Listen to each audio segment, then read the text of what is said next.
আমি ডক্টর অরবিন্দ শীল। আজকের বিষয় হলো বাম ইসলামিক দানবীয় শক্তি। আজকে সারা পৃথিবী জুড়ে আমরা এই দানবীয় শক্তির তাণ্ডব দেখতে পাচ্ছি। আশ্চর্য হলো যে এই দুটি শক্তি উদ্দেশ্যবিধ এবং আদর্শগতভাবে সম্পূর্ণ ভিন্নধর্মী, এবং এদের মধ্যে শুধু তফাৎ নেই, সংঘাত আছে। অথচ কোন একটা কমন ইন্টারেস্টে এরা এখন হাত ধরাধরি করে চলছে সেটা বুঝতে হবে, এবং এদের টুলকিটটা কি। আসলে বামেদের ক্ষেত্রে যে কোনো ধর্মীয় সংগঠন বা ধর্ম বামেদের সেকুলার নাস্তিক রাজনীতির শত্রু। অপরদিকে জিহাদের কাছে কাফির হলো শত্রু, এবং স্বভাবতই খ্রিস্টীয়, বৌদ্ধ এবং হিন্দু ধর্মাবলম্বীরা জিহাদিদের শত্রু। আর এটাই একটা কমন ইন্টারেস্ট। বামেরা তাই কাটা দিয়ে কাটা তুলতে জিহাদিদের ব্যবহার করছে, অপরদিকে জিহাদিরা ব্যবহার করছে খ্রিস্টীয়, বৌদ্ধ এবং হিন্দু ধর্মাবলম্বীদের ধ্বংস করতে। প্রত্যেকেই তাই চায় এই ধ্বংসের উপর তাদের জয়কে সুনিশ্চিত করতে।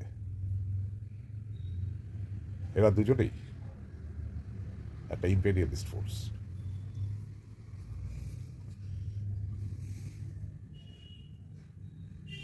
বামেরা চাইছে যে জিহাদিদের কাছে পরাভূত, ভীত, সন্ত্রস্ত খ্রিস্ট, বৌদ্ধ এবং হিন্দু ধর্মাবলম্বীরা বামেদের ছত্রছায়ার নিচে আশ্রয় নেবে,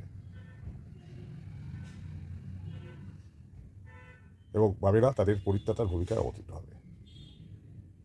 আর এটাই বামেদের জয়। অবশ্য শেষ যুদ্ধটা হবে জিহাদি এবং বামেদের মধ্যে। যাই হোক, এটা একটা পাগলামি, এতে বিশ্বাস করবেন না। এবং এই দুটো শক্তিরই একটা কমন টুলকিট আছে, সেটা হলো পোভার্টি, দারিদ্র্য। আপনাদের কি মনে পড়ে যে এম.কে. নারায়ণ, আমাদের বাংলার এক্স গভর্নর এবং এনআইএর এক্স ডিরেক্টর হেড, তিনি বাংলার হয়ে পুঁজি আনতে লন্ডনে একটি বণিক সভায় ভাষণ দিয়েছিলেন যে এই বাংলায় জ্যোতি বসু, এক্স সিএম, দারিদ্র্যকে ব্যবহার করে বাংলাকে কমিউনিজমের ব্রিডিং গ্রাউন্ড করতে চেয়েছিলেন। হ্যাঁ, বাম জিহাদিরা এই দারিদ্র্যকেই হাতিয়ার করে এক ধরনের ফিজিক্যাল ফোর্স বা সৈনিক তৈরি করছে, তাদের ভায়োলেন্ট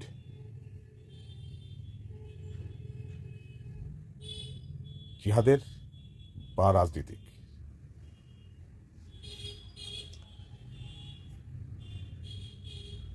তাদের এই সৈনিকদের বন্দুকের নল ঘুরিয়ে দেওয়া হচ্ছে জিহাদের ক্ষেত্রে কাফেরদের দিকে, এবং বাম রাজনীতির ক্ষেত্রে বুর্জোয়াদের দিকে বা উচ্চবিত্তদের দিকে।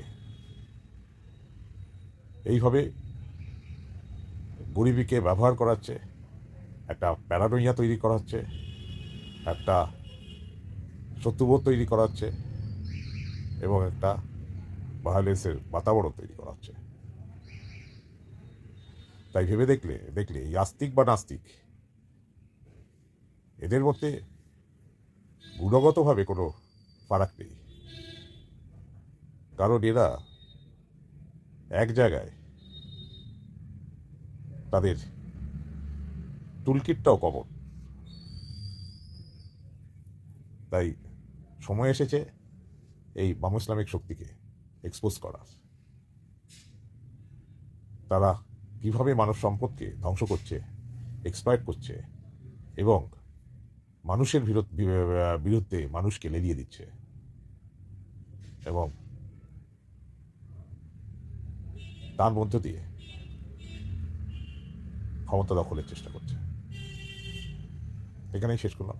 নমস্কার, আবার দেখা হবে, ভেবে দেখবেন।